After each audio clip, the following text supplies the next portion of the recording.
Good evening, and thank you for staying with us so long. I know it's been a long day. I hope that you find it interesting, and I hope you still enjoy being with us and find it fruitful. My name is Alessandro Pinto. I'm the manager of the Save the Dream program within ICSS. And Ambassador Schepisi apologizes, but he had to catch a flight, and so he has left me the floor, and I had to accept. So apologies for dealing with me as a moderator. We are starting a new topics within this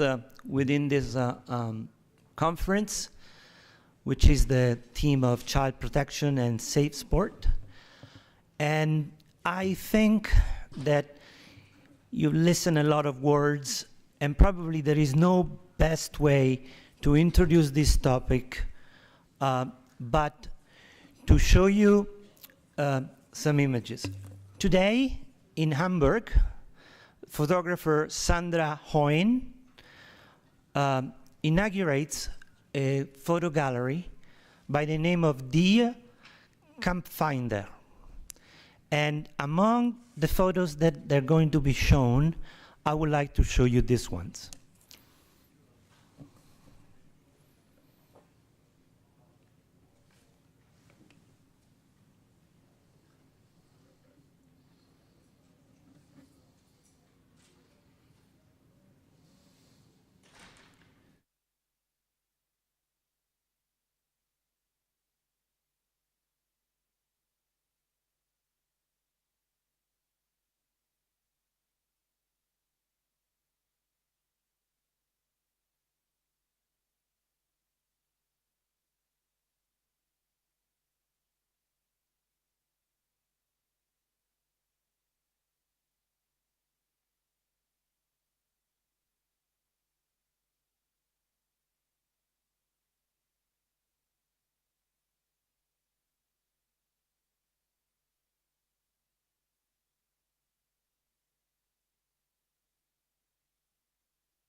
This is today, 2013 in Thailand. Children 6 years old are fighting so that illegal betting can take place around the ringside. All right.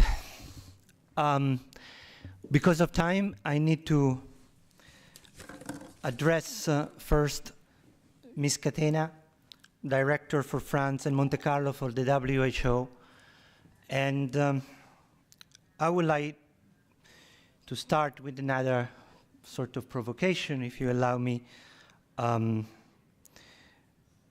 As you know, the UN has established the new Millennium Development Goals, and in many sports development arena, and certainly is happening today as well when President Bach is addressing General Assembly, we will say that sport has helped the achievement of Millennium Development Goals. The first goal is eradicate extreme hunger and poverty in half between 1990 and 2015. Ms. Catena, what you feel like telling us about a goal, whether it has been reached, whether it's not been reached, whether there was a role for sport in it? Thank you very much, Alessandro. Does it work? Yes? First of all, thank you, ICNSS, Italian government, Qatari government. I was asked before coming to this conference, what has the World Food Programme of the United Nations to do with a conference on sport? And because I've always been a provocative, beyond the borders person, they thought it was like a dream or an idea. I said, no, there is a role. We have been invited by ISS to explain what sport can do in the fight against hunger. So your question is extremely pertinent. The Millennium Development Goal number 1, as of today, we have 842 million people who are in need of food. The World Food Programme, as you know, is the largest humanitarian organization in the world, and in 2012, so last year, we fed 97 million all over the world in more than 80 countries. Sport, the link between hunger and sport, is not so immediate, of course, because one would say that, in fact, we deal about two completely different topics. But in fact, we have a project which is the school meals, the school feeding program, thanks to which the WFP, together with my colleagues in UNICEF, Joanne and Gary, together with UNICEF, together with UNESCO too, we feed around 24 children in schools all over the world. 24 million children in schools all over the world. So this is huge. And this school feeding project is something which is very simple to explain, because it means that the food acts as a magnet in schools. Families, poor families who do not have enough money to feed their children, and sometimes children have to stay home to help the family, they tend to send these children to school because they know that finally their children will be fed. We also have, thanks to this school feeding program, we also have put in place what we call a positive action, azione positiva, di discriminazione positiva, I would say in Italian. That is to say, in the beginning, we noticed that there were more boys coming to school than girls. And so we said, well, we have to correct that. And how can we do that? If girls will come to school for at least 20 days per month, not only they will be fed during the school, but we will give them take-home rations. That is to say, they will be bringing back to school flour, lentils, oil, and so somehow the girl becomes like the one who will help the family herself. We have a very special story about school feeding. We have many, in fact, but there is one which is very special, and it talks about a boy called Paul. Paul came from a village, was born in a village in Kenya called Karabarnet, and he was one of many children in a family of 17 children in Kenya, okay, in the Rift Valley. He grew up in a very, very poor family, of course, and every day he had to walk 3 miles to go to school. So he was not even eating at all, and then he had to go to school by walking 3 miles every day. And when you can imagine when he arrived to school how he was feeling, because of course his stomach was empty. But his life changed in 1977. He was only 8 years old. All of a sudden, this international organization comes, the World Food Programme, and start providing school meals. So this child becomes little by little an adolescent, a man, and he finds his way in sport. And somehow this school feeding program has unlocked his talent. Between 1993 and 2000, he won a total of 13 world cross-country championships, 2 consecutive world half marathons, and a pair of Olympic silver medals. But the high point of his career came in 2003 at the Berlin Marathon, where Paul Tergat smashed the world record by whopping 43 seconds, a title that he had for the other 4 years. So this child was Paul Tergat. He was fed thanks to this program that we all together lead in Kenya, but in many other countries of the world. And it's one of the examples of how hunger is linked to sport. This morning, your ambassador, the athlete from South Africa, said how many talents, how many champions maybe we can have if we give them the chance to develop, how many singers, how many songs. This is one of the stories that thanks to the role that hunger, so the food can play, the talent Paul Tergat became the athlete, the world non-athlete that he is. So this was a story. Another short example that we have is, of course, I want to talk to you about a more conflict situation. I had the honor, and Ambassador de Mistura was, of course, one of the emblems of the mission. I had the honor to serve in Kosovo and then in Iraq and in Lebanon. 3 different conflicts, three different peacekeeping processes too. In all of them, if there was an international language that I could call, a sort of Esperanto, that would be sport. When the Italians came, and I speak here as an Italian and also an Italian soldier, because I have the honor to also sometimes serve as a lieutenant of the Italian army, the only language that everybody knew were the names of Trezeguet, Buffon, Del Piero. So a sort of international language that sport has to talk in conflicts. An example was a school of multi-ethnic school in Kosovo where we had children from Serbian and Albanian children. They were fighting every day. Parents did not want to enroll them anymore, Serb parents, because there were fights. Till one day, months after, the director called me and said, you know, Marina, I discovered that outside of the school, they were together playing football. And that was a start for this school in Rabovce. They were starting to a sort of dialogue, which somehow started as a match, as a football match. It started with a football game.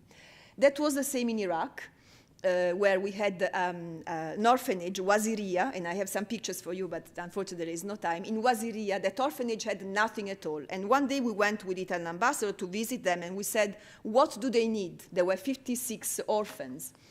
And the director, a woman, she told me, Marina, they need everything. I said, well, okay, that doesn't really help. And before going away, she said to me, but they have a dream, a football team. And so I called at the time Juventus in Torino, and we managed to have some, some balloons, some T-shirts for them, and they've put up this little team in their orphanage. So these are cases in which sport has a role as peacekeeper, somehow, a role as a catalyst for the fight against hunger. And the third point I would like to make is now the current situation in Syria. We feed 4 million Syrian refugees inside and around 1 million outside in neighboring countries. And we have the Zaatari camp, where with UNICEF we are now running 2, almost 3 schools in the camp of Zaatari. Zaatari camp is the largest one. We have 100,000 people living. It's a town, okay? We have 2 schools. With UNICEF, we are providing, of course, food, etc. And there is a nice story that I'm sure you would be happy to know. In these schools, there is a teacher, a former teacher, because now in the refugee camp he cannot be a teacher anymore. And we have made a little video that is now shown in the Los Angeles Film Festival in the title called My Hero. It's children that sort all over the world can become hero and models. And one of them is a former teacher who in the camp is doing athletics. So he's doing sport for these children to make them be more patient because it's not easy to be a refugee. So voilà, I just wanted to give you this example. I think that to end up, there is a strong synergy that we can find. We need the world of sport. And I think that if there is, we spoke this morning about ethics, I think ethics is also the consciousness that a world which is by definition a happy, if I may say, a happy world as sport, has to help us also release messages that sometimes are not easy to release. So the fight against hunger. We have been doing that in Paris with Paris Saint-Germain, Olympique Marseille, in Monaco with tennis, etc. So I think, and I hope also for the other colleagues, if there is a way in which we can strengthen these synergies between sport and the fight against hunger, and in general, I mean, the right development of children, that is the best takeaway. Personally, I take from this incredibly rich day. And if I may say the last word, I think this is a sort of a greenhouse, what you have been able to do. There are different talents, different parts of the society, and so all the ideas that will come out from this greenhouse are really beneficial. Thank you. Thank you very much, Marina. In the interest of time, I would not go on, although there's so many things that I would like to ask you, but certainly I'm here to ask you for your support within your organization to join the club of friends, the circle of friends that will support the initiative that was launched this morning by Sheikh Saud of a World Day of Sports Integrity. And I would like to address John Dunn, UNICEF headquarters, and I guess we will zero in, we will focus a little bit more than into the issue of child protection in sports. In 2010, UNICEF published this book, protecting children from violence in sport. I believe probably it was the first time that such an issue was brought into the open within the international community and UN arena. So many avenues that we can enter, but I just want to leave you completely the floor. You tell what you deem appropriate in this regard. Thank you, John.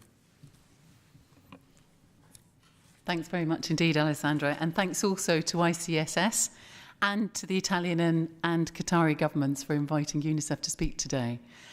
As Alessandro said, every child has a right to sport and to play, but more importantly, every child has a right to play safely.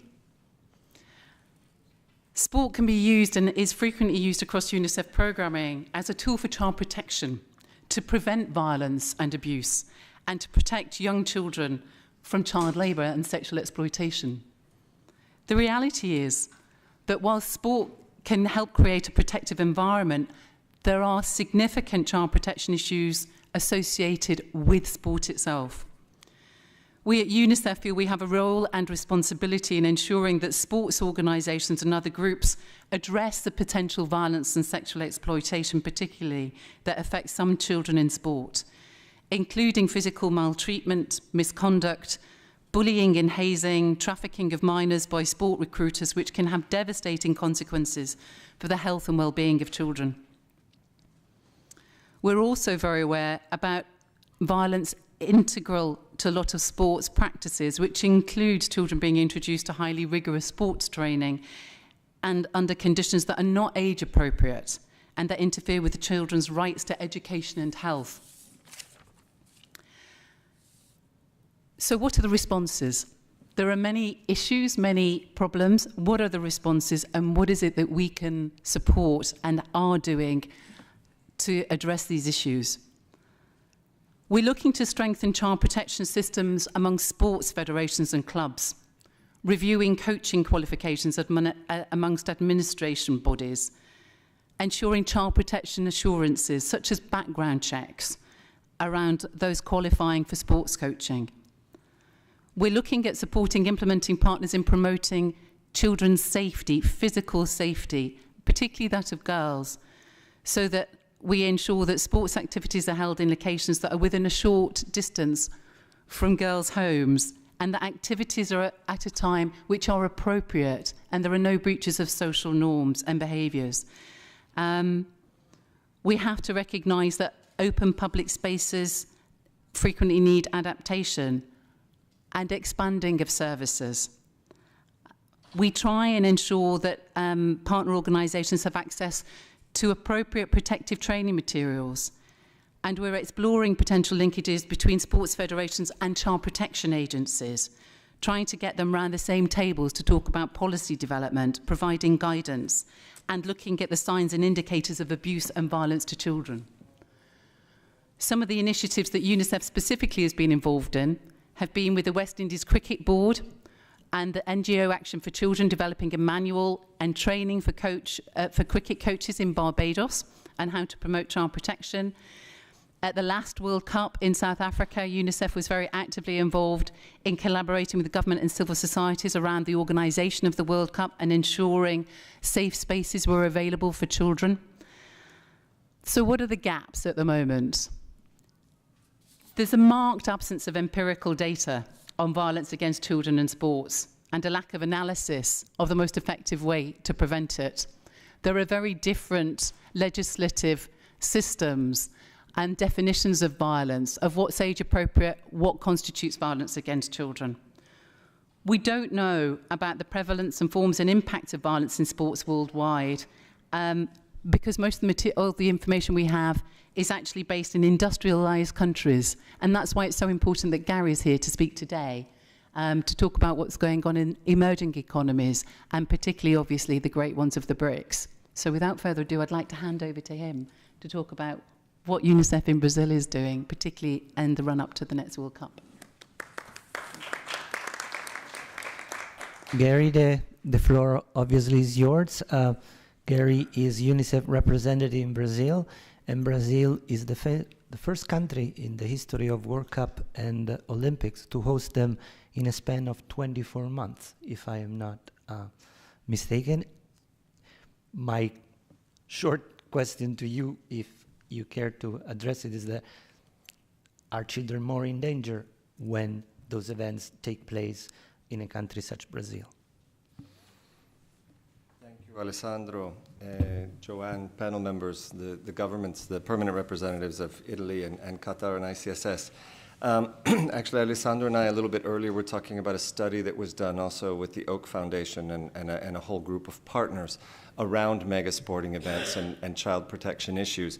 And some of the real highlights that have come out of that study are the fact that there is a lack of really solid data. It's really hard to know exactly what's going on, because what we're looking for in terms of protection, children who've been exploited, trafficked, etc., are by nature illicit activities, and therefore we can't have good data. So we know that there's a lack of good data.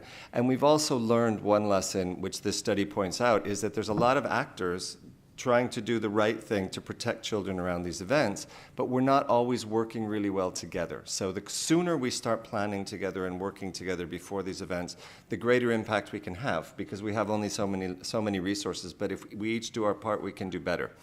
So, and another lesson that came out of that is the more we are able to work with and listen to adolescents who are involved, the better our actions are going to be, because not only do they have a right to participate in these kinds of things, but we're going to learn a lot from them about what are the kinds of things and situations that they face at these events, and therefore how should we be approaching our work.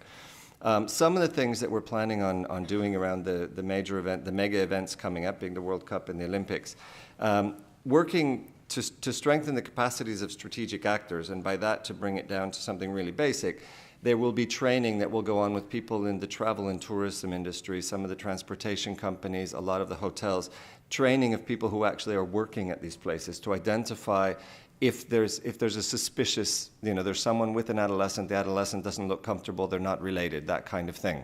So there will be direct training done to a lot of them. We're going down the list of all of the hotels and accommodations on FIFA's website that are recommended to the fans. Then there will be, above that, there will be a level of information that will be sent out to virtually all actors in those fields so that they have access to the information, if not a direct hands-on training. And there will be some advocacy messages at a higher level in the sort of the mass media to raise this awareness of people. This morning I mentioned the smartphone application, which we're also going to be pushing, because you can not only find out where the child protective services are nearest you on a map system, but you can actually you can denounce an act or a suspicious act on your cell phone, even anonymously if you need to. So to help get everyone involved. When it comes to working with adolescents, we're already working with organized adolescents in all 12 cities where the World Cup will be holding games. We're learning a lot from them, and we're working with them now. The main thrust is how can we use sport for inclusion in education for children with disabilities? And it's mostly children with physical disabilities. And despite all the films that we see from Hollywood, and I happen to be American, Mean Girls and how evil adolescents are to each other, it is amazing to see that these poor adolescents and what they're willing to do to get children with physical disabilities on the court or doing whatever the sport is, and that gets them into school because it gives them something, again, where they can share with the other children. It brings them in. So using sports for educational inclusion has proven to be quite successful so far, and there we do have some good numbers. And we'll continue to work with all these groups of organized adolescents around in the run-up to and during these events, as eyes and ears on the ground, what's happening with adolescents, what from their perspective, so we can continue to work with them, not only there, but for educational inclusion afterwards as well, because we want to have some sort of a real legacy throughout the region from these sporting events that goes well beyond Brazil. And one last pitch is, Brazil, like many countries in the world, still has an issue of unregistered births. So there's still children in Brazil who obviously tend to be the poorest and the most excluded geographically, the indigenous, the blacks, the quilombolas, who aren't registered at birth.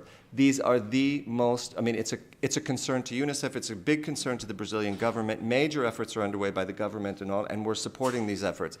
But it's a huge concern also because these are the most vulnerable children. They can be exploited, they can be trafficked, virtually anything can happen to them because they don't exist. They don't have a birth certificate, they don't have a nationality, they don't have an ID card. So we're also using this as a platform to try to improve even more those children who haven't been registered so that they are registered.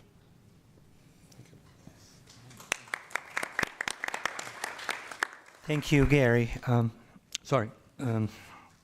Obviously, you know that I will do my utmost, UNICEF HQ and UNICEF Brazil, to gain your support for the initiative that Sheikh Saud has launched this morning about the World Day on sports integrity.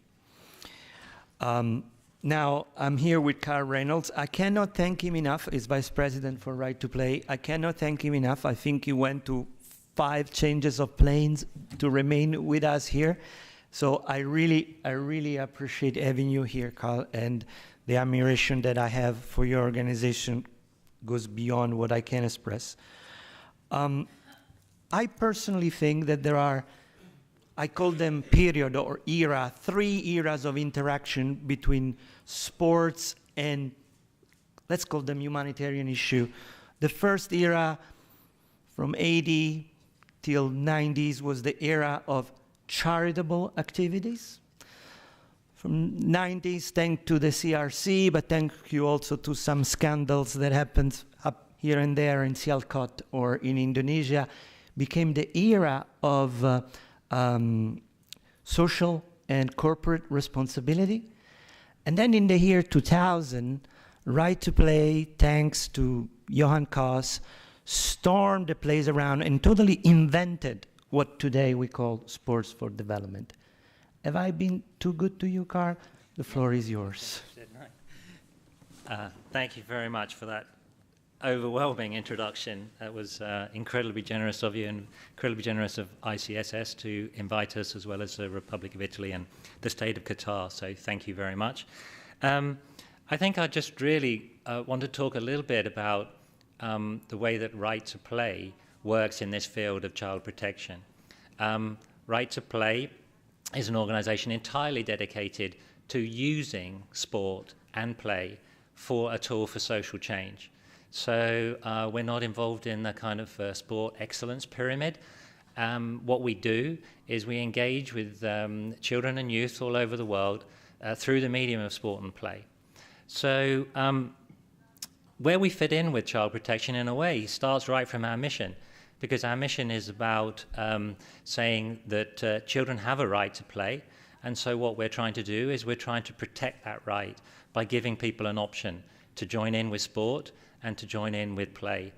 And so right from the heart of everything that we do, in a way, is a child protection mandate, because it's part of our vision. We also do engage clearly in the wider initiatives within the sector in terms of creating the highest possible standards, both for our own coaches and also for our partnership coaches. And I think that you'll hear a bit more about that from the subsequent panel, who've got representatives who've been developing these standards. So we're very, very keen on trying to develop the best possible standards in terms of child protection within the world of sports coaching.